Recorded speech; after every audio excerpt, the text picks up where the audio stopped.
What up, YouTube? It's your boy D, my co-host O. We got Jimmy inside here, man. Welcome to Kick Chat. Jimmy, introduce yourself to the people. Yo, what up, man? It's James. I go by Big Boy and Jimmy on the gram. Hit that follow. I might disrespect you at some point if you do some stupid shit, but it's all good. All right, man. So before we get to disrespecting our fans that we work so hard to get, Jimmy, introduce us to that one sneaker that got you into the game. For me, that's like a loaded question. For me, the first one that got me into it was the Air Force One Low, the white and the black. I was like in 7th grade, I believe. And y'all remember when Foot Locker used to do like the 2 for like 90 before like the back to school shit? Yeah. So my mom went and got me the white pair and the black pair and said, "This is what you're getting, so you can match every outfit with it." So Wait, you had the black nasties? Yes, I had the black mid nasties.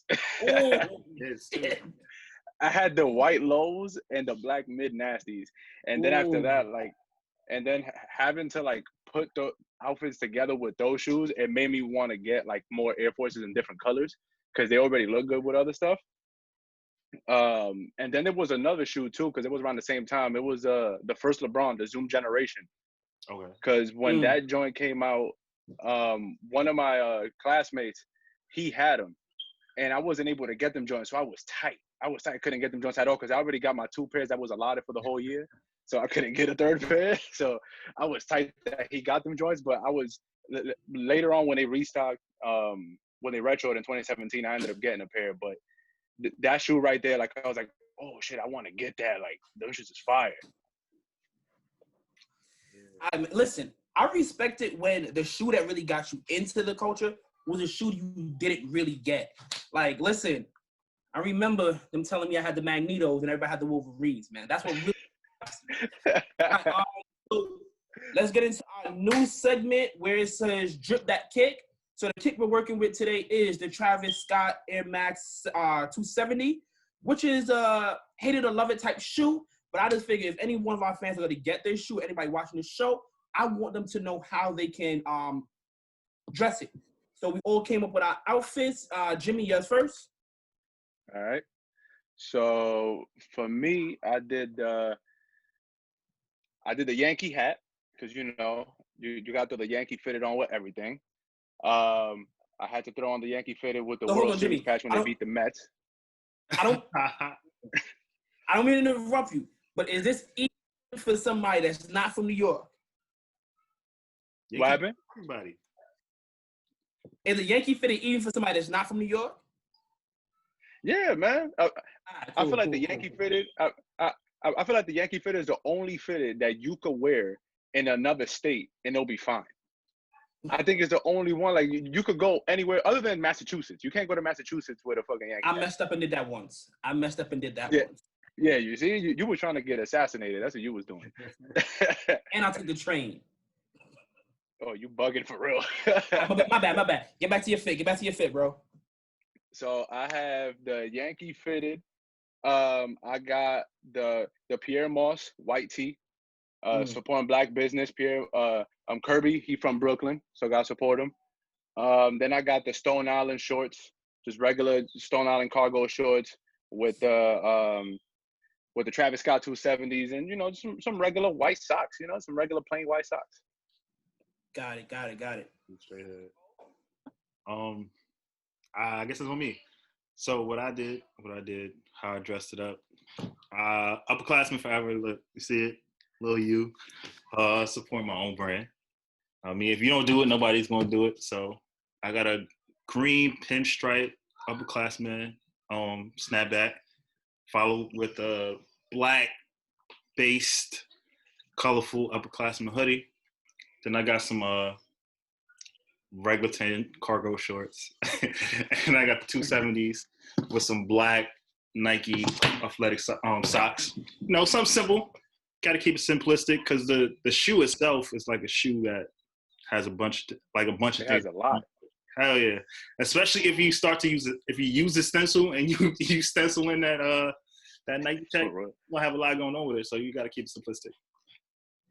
All right, so I'm gonna build off of that. When I seen the shoe, the first time I say it has a lot going on. And whenever a shoe has a lot going on, you kind of want the outfit to be the complete opposite. So I decided there's a lot of earth tone colors to this. So I went with a basic black outfit. So I have the black skeleton bones pants that shorts that you get for minimal. I think right now they're going for either $48 or $68, so that's not too bad. And the vintage t-shirt I chose is the Marilyn Manson shirt, but you don't have to find that exact one.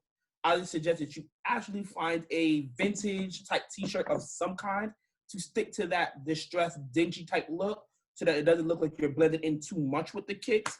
Also, when you're getting a vintage shirt, stay away from eBay. All them things on them Gildades, okay? Stay away from eBay. And then I have a flannel around the waist, and I have a jacket in the back as optional because even though we are in May, the weather is kind of crazy right now. Like 1 minute is hot, next minute is cold, so you might just want to take the jacket with you if you out late. And I also feel like the jacket, the blue and the cream on the vintage varsity denim jacket, it kind of goes well with the hints on the Travises. So the main body of your outfit wouldn't really be matching the kicks, but at nighttime you throw that jacket on and it'll blend right into it, so it's not looking like you're too all over the place. You thought about this a lot. All right, There you go. You got a whole summer fit. Oh, You got the whole summer ready. Right, listen, man. Listen. I'm here for the people. All right, y'all need help? Fuck around. There you go. If anybody need a stylist, there you go. D, you got D to the rescue here. There's a few of them that need it too. All right, listen. Hey, that's a whole nother conversation. Dudley, I got you, bro. Holla at me. What'd you just call out? I could be Giant Dudley Dallas. Bro, he got like 2 seasons left. I got it.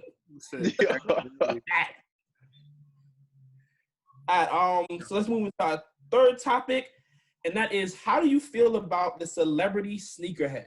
Jimmy, that's on you. Ooh, the celebrity sneakerhead. My main issue with because I feel like there's always been celebrity sneakerheads. There's always been some, but I feel like now the celebrities that do it, they're more so doing it to fit in, and they're not doing it because they actually like it. Like, for example, Travis Scott. He's one. I know he has a deal with Nike and Jordan, and he gets his own shoes and all that kind of shit. But at the same time, I don't feel like sneakers were a passion of his or are a passion of his. I feel like since he's getting paid to wear those shoes and to have his own collaboration, he's going out of his way and paying a lot of money out of pocket to look like he's been here before. And then that ruins the aftermarket for everybody else, because when he does it, then his girl does it, and then you have Offset, and you have all these people doing it. Bro, hold on, you can't take all of them. You can't take all of them. That Migos? No. But for real, like, as soon as they start doing that and they start paying for these shoes, and you have all these widows that look up to them and like, oh my God, they got these shoes that came out in 2006. Yeah, they got the shoe that from 2006, but it wasn't cool in 2006. He just paid fucking $6,000 for that shoe, and it was never cool. So you ruining the market. But that's my problem with like the celebrity sneakerhead. Like don't just go for something based off the price that you see online or what you see on social media. Like, if you like the shoe, just go buy it, man. Like, it's not organic anymore. Thanks. And picking up with that, there's certain celebrities like Wale, right? Where we could say he's come from this. Like, before fame, it was sneakers. I mean, but there's certain celebrities like Offset, like Travis, who maybe they thought about sneakers before they got rich. But like an Offset, I could be like, he came into it with Versace. He was name brand fashion, foreign fashion, but he wasn't sneakers. So to come into it now and say, yo, I'm a sneakerhead, I'm getting all these sneakers, I'm collecting all these sneakers, it doesn't seem organic, like you were saying. So that's mine. I'm 50-50 in the sense that they could have a backstory, was like ours, where these are girls of mine. I had to get them. I didn't have the necessary funds. Now I do. Now I'm in the eye of people. I could get them. I could show the world how much I love these sneakers. Or is a money grab. I'm a sneakerhead because that's the cool thing to do right now. Right now, the fans gonna love me if I'm a sneakerhead. You know what I mean? Mm-hmm. So it's 50-50 in my opinion. Yeah, and my main problem with it is the title of sneakerhead. I don't care if Nike or Foot Locker or Foot Action is throwing a bag at you and you're an endorser. But the fact that they're running around talking about I'm an actual sneakerhead, that part I'm like, nah, I don't appreciate that. So now let's give a shout out to the people like the Fat Joes. You feel me? The Wale's, of course. Even the Bun Jim, B. he never really spoke about it, but like if you was really following Dipset, like I was following, Jim Bid had feats. You feel me? So like those are people that I was seeing were doing it before it became like the thing to do. Like even Dave East when he first came out, bro had every pair, the new pair of Jordans in every freestyle video he do. So I'm like, okay, these are people that are from the cloth. This is something they were doing because they actually enjoy it. Then at a certain point, it became an explosion, and I get it. I get Foot Action giving the Migos a deal. You feel me? And wanting them to push sneakers and push the younger youth into Foot Action stores. But when they're running around here doing sneaker battles, talking about I'm a sneakerhead, that part I'm like, are you really? Because I can't imagine blowing up and sitting there talking about, oh, I'm wearing Versace and Gucci on my feet. Bro, the moment the cameras is on me, it's gonna be some fire feats. Like it's definitely gonna be something Nike. So like when you blew up, where was that passion for sneakers? Like it's cool that now that you have the funds and the needs, and I just don't even think they're paying for half of this. I really don't. I really think Nike and Yeezys are funneling this to these stars, and they're wearing it, and that's Well, the new ones. yeah. The new ones, like the No, old joints, they cashing out. No, so I don't believe that, bro. I don't. And I was talking to O about this the other week. Nike restocked on a Lately May 6s. You feel me? So I know all these sneakers, they have a backlog somewhere that they're just holding pairs. So when you get a star, you're gonna throw everything at them. You feel me? Like I don't believe they're really dropping 30 bands. So Paris is by Foot Action. Travis is Paris's. You think you think Nike gave that to him? Yes. Well, I know the backstory to that, but I'll tell you off air. I'll tell you off air. I know the backstory to it. Or if Nike's not giving to them, bro, they're claiming that on their taxes. Like they're beating the system somehow, bro. I really don't think they're doing it for the love, man. So like, I don't mind celebrities in the culture because it is kind of cool that they can get younger kids into something that was kind of elusive and exclusive, and now more people are into it. I think that's cool personally, but the title of saying, oh, I'm a sneakerhead, no, you're not, because a sneakerhead is doing it before the success. You feel me? You're doing it because of the success. Yeah, that's the biggest problem now with it, man. Like, I feel like since I think social media plays a big part in it. Like now you see it so much and you see so many people with it that you're like, oh, I gotta have it. I gotta have it by any means. And that's what's happening with the Dior Jordans. Like celebrities, like that's a celebrity shoe. That's a celebrity shoe. That's not for civilians. And I want them to keep it that way, bro. I want to, bro. Retail price at $2,000, bro. That's not for me. That's not for me. Yeah. You can have it. All right, so let's get into the fourth and final question. How do we feel about sneakers? Are we starting to view that sneakers just aren't athletic tools? They're actually becoming art pieces?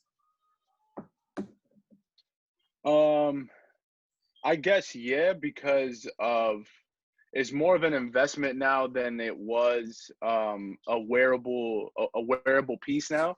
A lot of people now, they buy shoes with the intention of hoarding it to sell it later. And that's kind of like what people were doing with art back in the day, like with the Basquiat's and like the Warhols and the Keith Harings and all those kind of things. Like people bought them back in the day and they're selling them for mad money. They kept them dead stock, I guess you could call it. But now with sneakers, some people buy it because they want to look fly in it or they want to work out in it. And some other people are buying that shit just so they could keep it on, just keep it in a warehouse somewhere. And in 5 years, they see what the value is and they sell it for whatever reason it is that they selling it for, like a house, a car, an engagement ring, whatever it is you want to spend your money on. But it's split down the middle now. Definitely echoing what you just said. Sneaker making in itself is art. I mean, you can have art, you save art, you can sell art, or you can just look at a shoe and be like, "This is beautiful," and that's what pretty much art is. So, yeah, it's not just athletic wear anymore. It's more so the love of the shoe or the monetary value of the shoe, just like art would be. Yeah, I'm gonna pretty much build off what you guys are saying, and I just want to say I appreciate the fact that these sneakers are appreciated in value, not because of my own personal collection, but for the fact that all those family members and associates that was like, yo, why do y'all collect sneakers? And was telling me I'm so dumb. Stupid. You feel me? It's went up. You feel me? Other people talking about, oh, you buying sneakers. I'm buying a car. As soon as you drove it off the lot and depreciated, dummy. My used sneakers went up in value. These are art pieces, dummy. Nah, let me stop sounding like. No, it's a fact. It's a fact.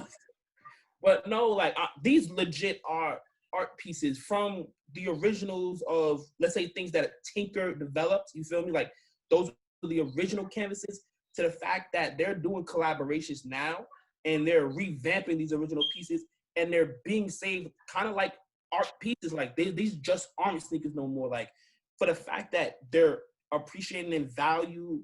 There's museums that have sections dedicated to sneakers. Like, we got to start respecting this thing as more than an athletic necessity and start realizing, like, what these really are. Like, these just aren't sneakers. Like, these are wearable art pieces.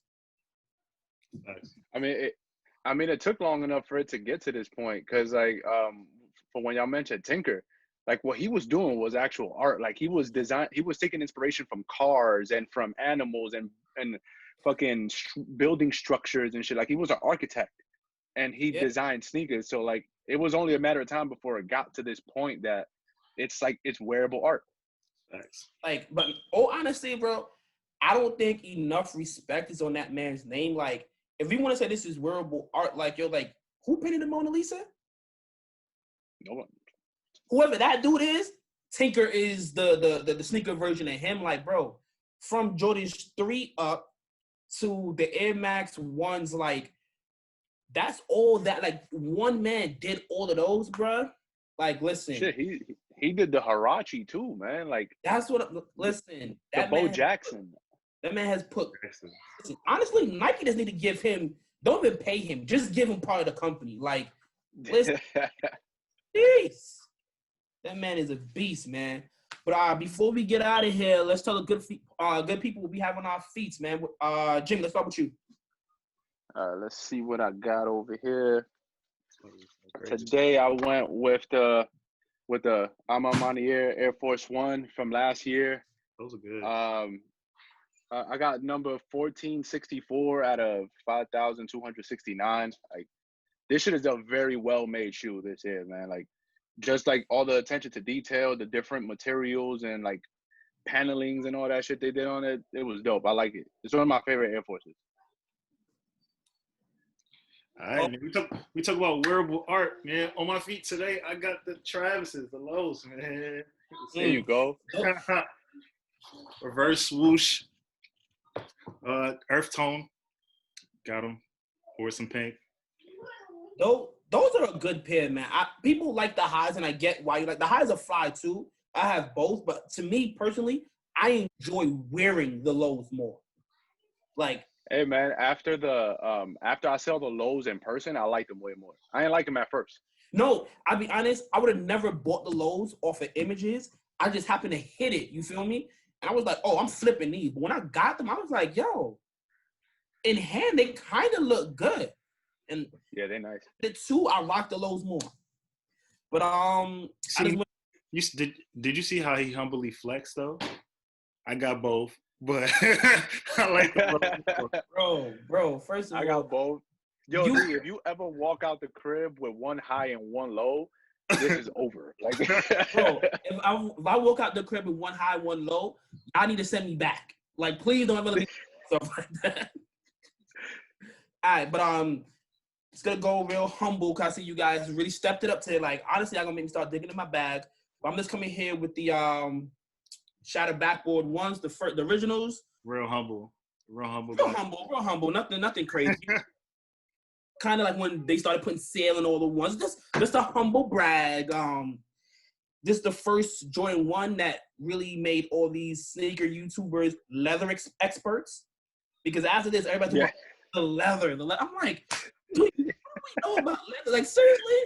Look at the tumble leather. And they're poking. I'm like, yo, you guys are nuts. But yeah, that's what's on my feet today. The shattered backboard. Yo, and crazy and unpopular opinion, the shattered backboard is a top 5 Jordan 1 ever. But that's another conversation. That's a top 5 Jordan 1. Jeez, you know, we might have to put together that list. Thank you guys for watching. If you're new to the channel, please subscribe, hit that like button. If you've been here before, act like you've been here before, hit that like button. And guys, y'all really got to get these comments up. Like, I know there's things you want to hear us talk about or people you want to talk to. If it's celebrity, I'm sorry, that's not going to happen. In the comments, man. See y'all guys next week. Peace.